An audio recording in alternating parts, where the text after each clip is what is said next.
అసలు అభివృద్ధి అంటే కేవలం సంపద పెరగడమేనా? ఈ విశ్లేషణలో నిజమైన ప్రగతి అంటే ఏమిటో లోతుగా పరిశీలిద్దాం. ఇక్కడ ఆసక్తికరమైన ప్రశ్న. దేశంలో డబ్బు పెరిగితే ఖచ్చితంగా అభివృద్ధి జరిగినట్లేనా? కానే కాదు. ఎందుకంటే ఒకరికి గొప్ప ప్రగతిలా కనిపించేది మరొకరికి ప్రాణ సంకటంగా మారొచ్చు. ఈ చిత్రాలు చూస్తే ఆ విషయం స్పష్టమవుతోంది. ఉదాహరణకు, ఎక్కువ కూలి కావాలని శ్రామికుడు కోరుకుంటే తక్కువ ఖర్చుతో పని జరగాలని రైతు ఆశిస్తాడు. లక్ష్యాలు వేరు. అలాగే పారిశ్రామికవేత్తలకు కరెంటు కోసం డ్యాంలు కావాలి. కాని భూములు కోల్పోయే గిరిజనులకు అది శాపమే కదా. అందుకే పురోగతిని కొలవడానికి ఆర్థికవేత్తలు తలసరి ఆదాయం అంటే దేశ సగటు ఆదాయాన్ని ఒక కొలమానంగా తీసుకుంటారు.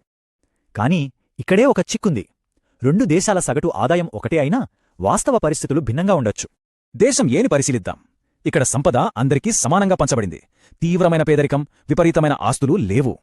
అదే దేశం బీలో సంపద అంతా ఒక్కరి దగ్గరే ఉంది.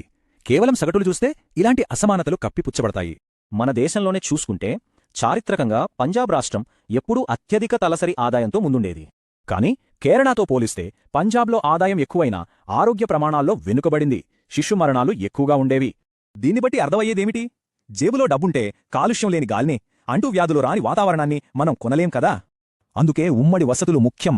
అందరికీ అందుబాటులో ఉండే ప్రభుత్వ బడులు, చౌకధరల దుకాణాలే సమాజాన్ని నిజంగా బలపరుస్తాయి. ఇక్కడే మానవ అభివృద్ధి సూచిక ప్రాధాన్యం సంతరించుకుంటుంది. ఇది కేవలం ఆదాయమే కాదు, ఆరోగ్యం, విద్యను కూడా లెక్కిస్తుంది. ఒకసారి గమనిద్దాం. చిన్న దేశమైన శ్రీలంక ఆయుర్దాయం విషయంలో తనకంటే పెద్దవైన పొరుగు దేశాల కంటే చాలా ముందుంది. అలాగే మయన్మార్ ఆదాయంలో వెనుకబడిన 90% అక్షరాస్యతతో ధనిక దేశాలకు గట్టి పోటీ ఇచ్చింది. అద్భుతం కదూ. ఇదంతా చూశాక ఆలోచిద్దాం. కేవలం సంపద పెరగడమే అభివృద్ధి కాదు. సమాజపు వాస్తవ పురోగతిని కొలవాలంటే ఇంకేం కావాలి?